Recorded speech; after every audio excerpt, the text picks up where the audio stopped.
So I just did a podcast about the red pill community, about gender wars between men and women, and encouraging men to learn how to be men from a man.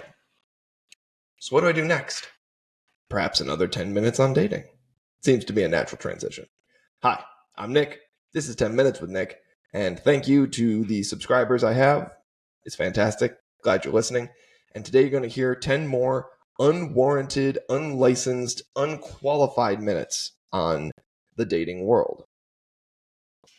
Where do I possess this knowledge? How do I learn it? The answer is I don't. I make it up as I go along. Wait a minute.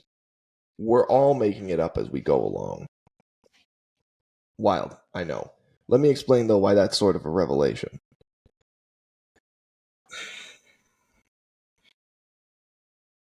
So when we do things, anything, dating, football, baseball, hockey, reading, whatever, we want to learn from someone.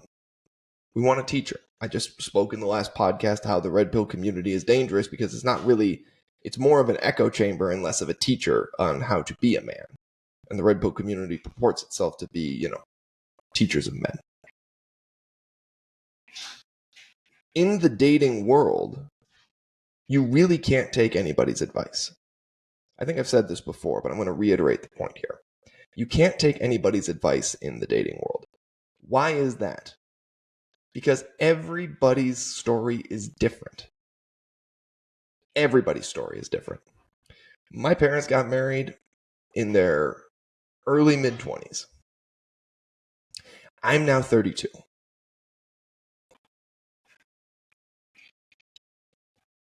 I learned how to be a man from my dad, still learning, technically speaking.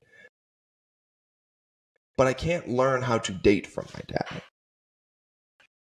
Because his story is not my story when it comes to that.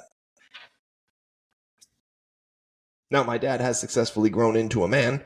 I have also aged into an adult. And I still have to go to him for advice and learn things and go to him with humility. But I don't learn how to date from him. And I can't. He was dating at a different time. He was also, he found my mother. It took a while, but he found her. And not a while. I mean, he was 20, I think he was 26 or 27 when they got married. Their story is not the story that I'm writing. It's not.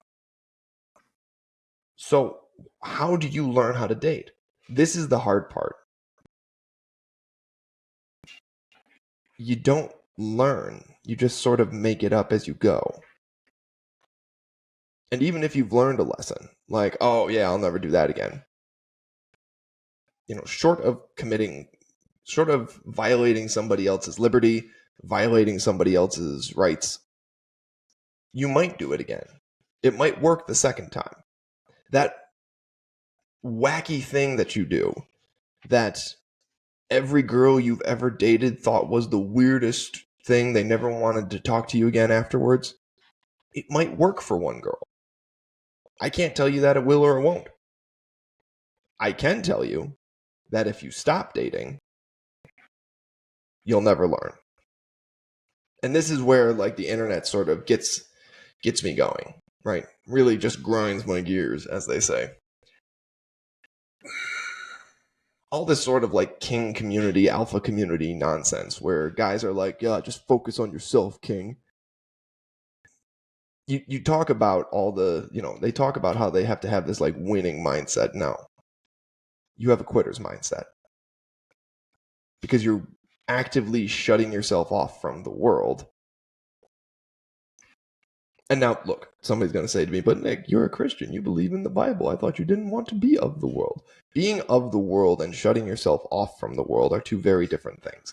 You cannot exist in a place when you are actively shutting yourself out of it. And we have to exist in the world. Being of the world means that you are essentially treating the world as an idol.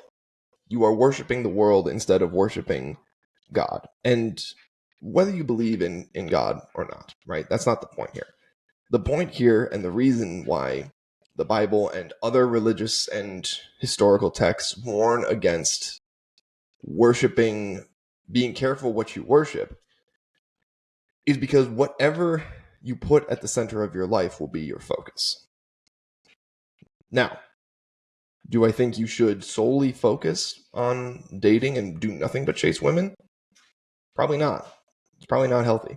Girls, again, I'm probably leaving you behind here, but it's okay. Glean from me what you can. If I give you good advice, like and subscribe. If I don't give you good advice, well then comment. Let me know. Tell me why the advice was bad. And I will learn. For you see, that is how one learns. But you can't improve your mindset and your dating by shutting yourself off and ignoring the fact that there's a world out there. You can go to the gym and you can get in good shape, and I would encourage you to do that. I would encourage you to do that, though, as a way to give yourself the confidence necessary to put yourself back out into the world. Again, it's different with dating than other things, because when you go to the gym, you learn from someone. When you do a sport, you learn from somebody. If you're trying to become a man, as I said in the last podcast, you find a man and you learn from that man. But when it comes to dating, it's trial and error. Trial and error. It is the scientific process. You hypothesize, you test the hypothesis, and then you draw a conclusion. The conclusion is going to be negative. A lot. It's actually going to be consistently negative, either until you decide to be single forever, or until you meet the person you will spend the rest of your life with. Now, does this mean that, you'll meet the one and sparks will fly in the very beginning? No. In fact, you may hate each other. Many of the best love stories in real life, not just in storybooks, are relationships where you didn't really acknowledge the person at first. And why didn't you acknowledge them? Well, just because, I don't know, you didn't like their vibe. You just can't write someone off just because you don't like their vibe. If you don't like their vibe, you don't like their vibe. See if they improve their act, or maybe the vibe changes for you. I knew someone once who met a guy and swore up and down, oh, he has the voice of an angel. 2 months later, he was kind of pitchy.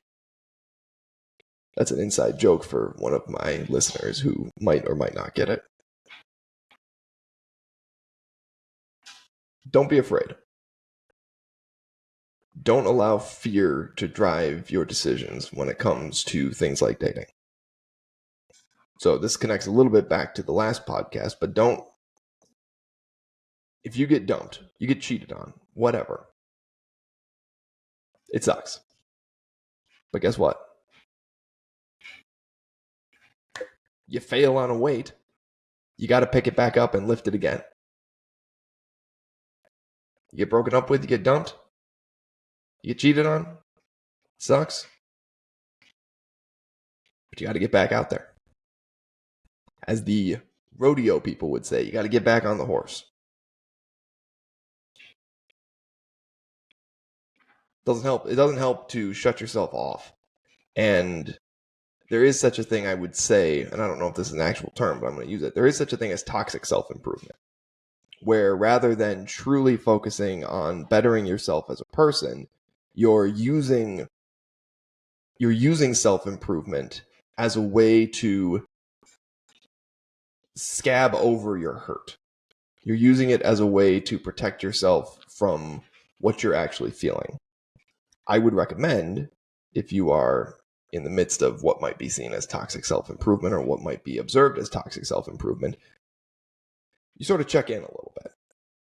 It's completely fine to prioritize the gym, prioritize eating healthy, prioritize sunlight and walking in grass and everything else. If you've ever watched a video on the internet and decided to make the sound of girls talking about how happy they are to cheat on their significant others as your gym soundtrack, I would submit to you that you probably need therapy as much as you need the gym. I would submit that.